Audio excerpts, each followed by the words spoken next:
My name is Brian Ritter and I'm a captain firefighter paramedic with the City of Ocean Shores Fire Department. I've been on the job in total for 22 years and been a professional member at Ocean Shores for about 15 now.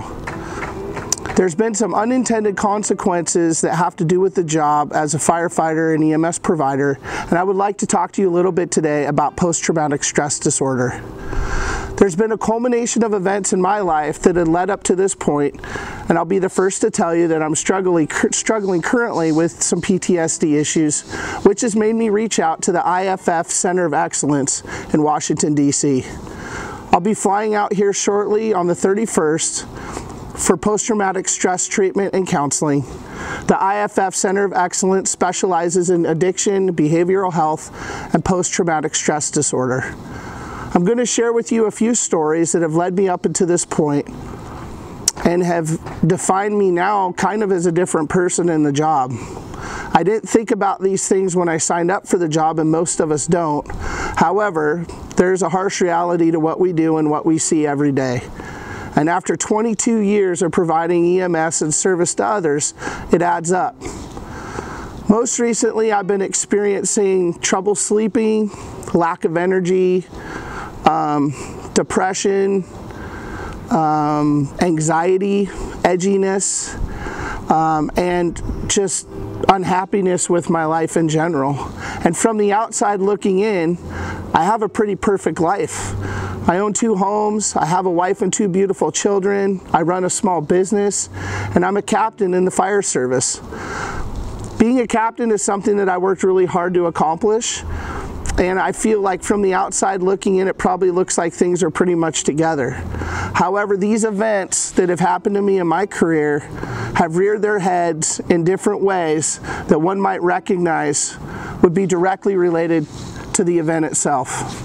I was hired with Ocean Shores Fire in 2004, and it was one of the best days of my life.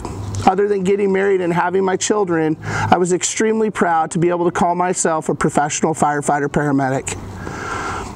I was put on a shift with a gentleman named Rob McLaughlin, who was my captain, and we became very close friends and shared the same passion that we had for the fire service. We began to hang out off duty, going camping. Our families growing close. Rob had 3 children and a wife. Rob was also a member of the Ocean Shore Surf Rescue Team, a team that was often called upon when people were pulled out in riptides and having near drowning or drowning experiences in the surf of the Pacific Ocean. In 2006, on March 20th, I was on duty with Rob, and Rob had set out to do some training with half the team, and he told me he'd be gone for a few hours. I remember it like it was yesterday. Rob was in his wetsuit and smoking a cigar. He's a big bald guy. He looked like baby Huey. We waved at each other and I told him to be safe, and off Rob went. Approximately 2 to 3 hours later, tones went off in the fire station for an unknown medical problem on the beach. My heart sank and I rushed to the medic unit, and we responded hastily to the call. As I arrived on the beach and looked down the coastline, I realized that it was a member of the surf rescue team and observed that CPR was in progress. As I got closer to the patient, I realized that it was Rob, and they were doing the best they could to revive him. As I got out of the medic unit, I had to separate myself from friend and almost family member to lead paramedic, and I had to get my mind in the right place to perform almost robotically to do the best we could to save Rob's life. On initial arrival, Rob did not have a heartbeat, and we put him on the gurney, put him in the back of the medic unit, and we started performing advanced life support. We were able to get Rob's heartbeat to return, a great blood pressure, good oxygen level, get him on a ventilator, and I don't think I've ever driven so fast from Ocean Shores to the hospital. When we got to the hospital, there wasn't a doctor in the hospital, I don't think, that wasn't waiting for us. The back of the doors bursted open, and Rob was ripped out of the back of the medic unit and rushed into the hospital for further care and stabilization. Unfortunately, Rob had to be airlifted to Virginia Mason on life support.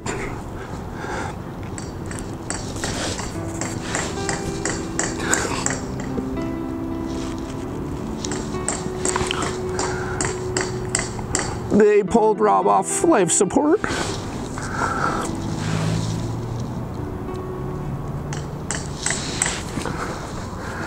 If you can imagine the brothers and sisters that you work with and the relationship that you have and how close you are, and imagine trying to revive them and then telling their family and their kids that their dad's not coming home, was a big, huge struggle for me, and obviously still is.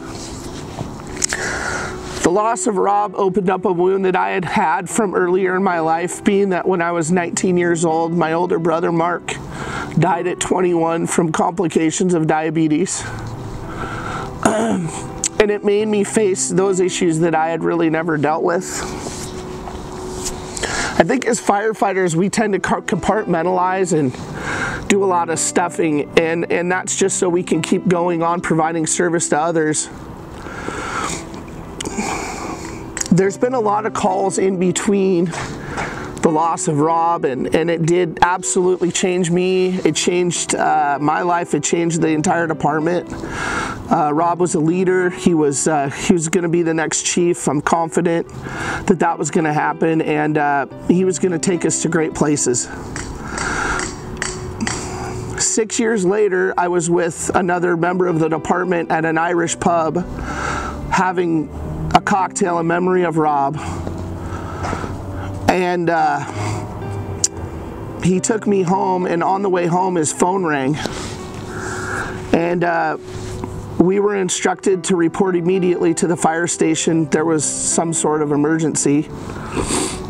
I didn't know what was going on, and we went inside my house, and I called the fire station to get more information, and ultimately was told over the phone that one of our members, on the exact day that Rob died 6 years later, had gotten in his dress uniform and taken his own life at the age of 21.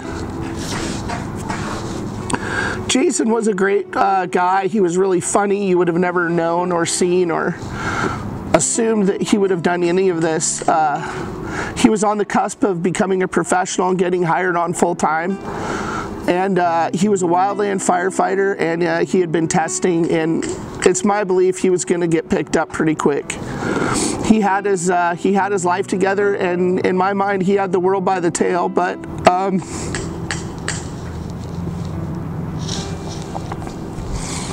he decided that it was his time to go.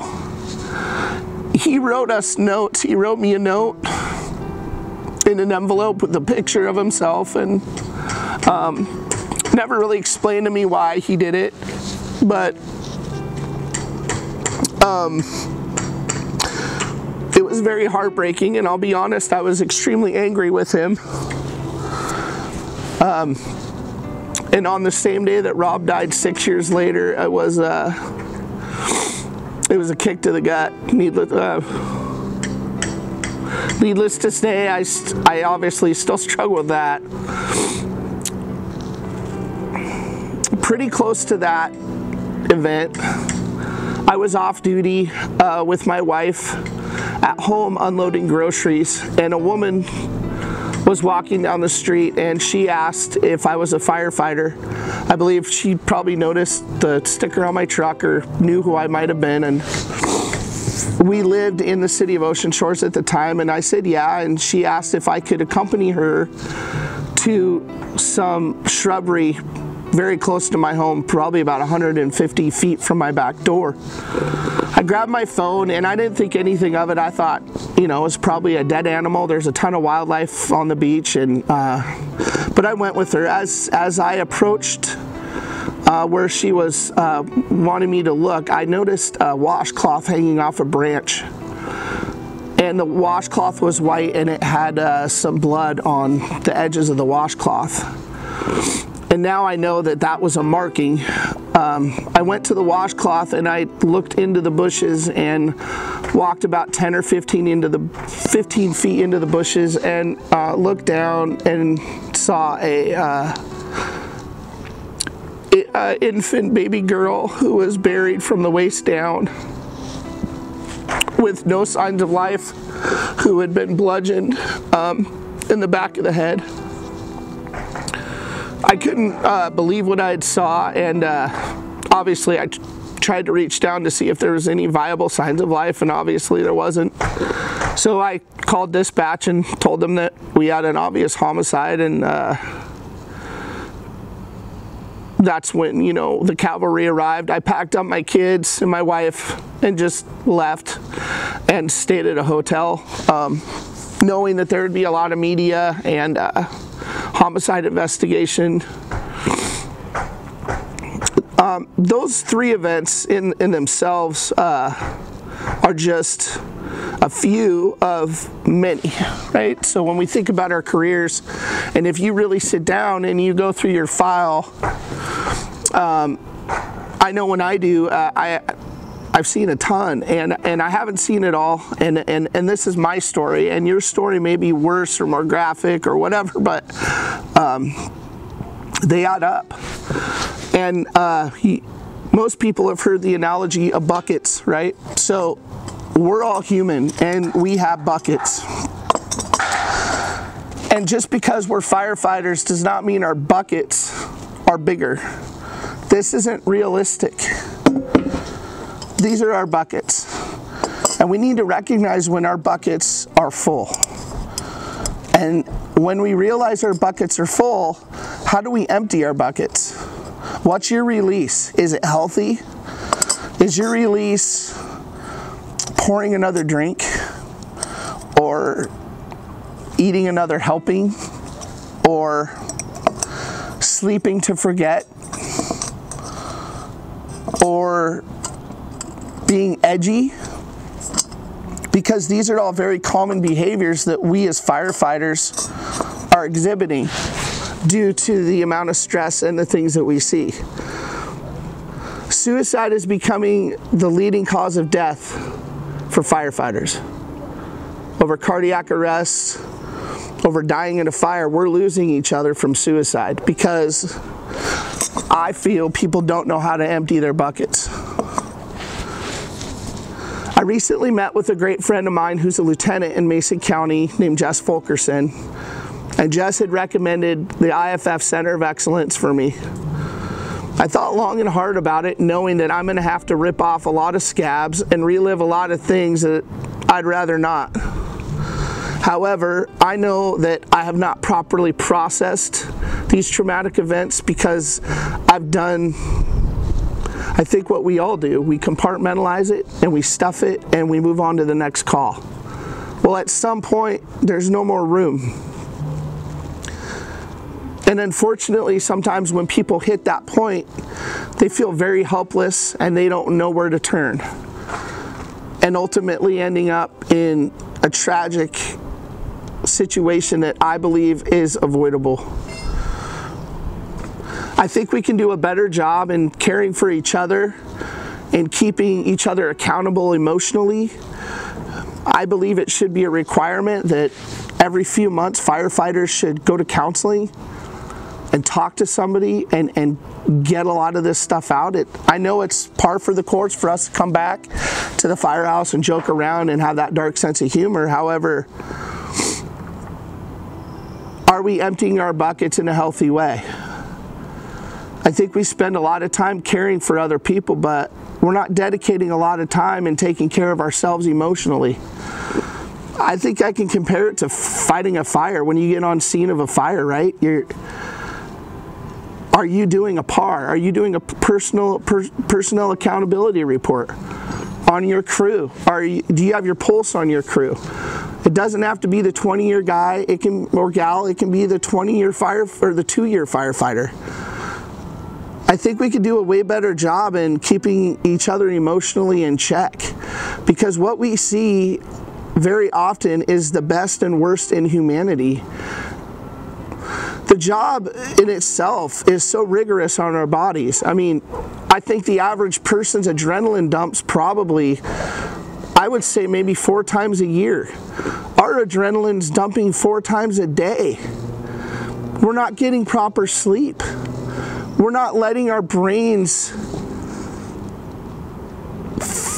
function normally at a level that can deal with the traumas that we're exposed to. And that's where we're running into major problems. I don't know what's happened to me recently. I've just hit a wall. I've come to the realization that my bucket's full. It might have been losing my dad recently. We were really close, and I know, as you well all know, that death is a part of life, and it happens. But I have been lackluster in my passion for life, and I'm not suicidal. I've never been suicidal, but I'm also unhappy, and I have no reason to be unhappy. I think I can directly attribute this to the exposures of the traumas that have occurred in my life year after year, as is yours. And I wanted to reach out because I want someone to see this and know that you're not alone, and that the IFF is here for you. There's numbers you can call. There's people you can reach out to. And being a captain and having a crew that depends on me and having a family that depends on me, I take that really serious. And I want them to know it's okay. It's okay to reach out and ask for help, because we have another chapter. Our chapter doesn't end when we jump on the engine or the medic unit. We do that for a certain period of time, but everyone knows we're not going to outlive the sirens. You're going to retire from the job. There's going to be a day that you leave, and the job won't leave you. So how are you going to empty your bucket? How are you going to make the most of your golden years in a healthy, happy way? I love the job. I love everything about the job. I love the people I work with. I've loved the job since I was a little boy.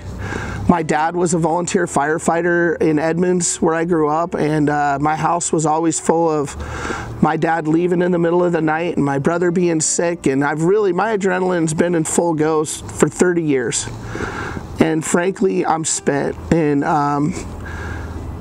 the IFF Center of Excellence will take you and they will unplug you for the appropriate amount of time and give you the skills and tools you need to deal with your trauma and deal with the things that you've done and seen appropriately in a healthy, functional way, so you can have a long, happy, healthy career and family life. It's no secret that 80% of our marriages fail, and it's no secret that being married to a firefighter or being with a firefighter is taxing. I would recommend to any department that hires new members that they bring their spouses into the department, and they counsel those spouses and they let those spouses know what they're in for. That when we come home off shift, that we need some time to decompress, that it's hard for us to click in, that maybe we went on a bad call and we're not so chatty, or our moods change suddenly, or the warning signs to look out for when it gets too bad, and when to ask for help. We do a great job training on the fire ground and doing EMS training and pounding it into each other day after day, the proper ways to take care of others on the medical and fire side. But ultimately, we need to do a way better job in keeping each other emotionally in check and making sure that we're okay. That can happen at the coffee table in the morning, can happen in the rig on the way back from the hospital. But pay attention to each other, because when our members slip away and we look back and we think, God, I wish I would have caught something. It's a horrible, helpless feeling. So I love you. I love the job. I love my brothers and sisters, and I will be flying out forthwith. Hopefully coming back a little lighter weight-wise, and a little more emotionally prepared to know when I need to empty my bucket. So I'm going to sign off. Love you guys, and I hope this does something for somebody. I felt called to do this for a reason, and I'm being, you know, I'm being pretty vulnerable and sharing my story. It's hard to do, but it has to be done. And you need to talk about your demons as well, or they're going to haunt you. Thank you.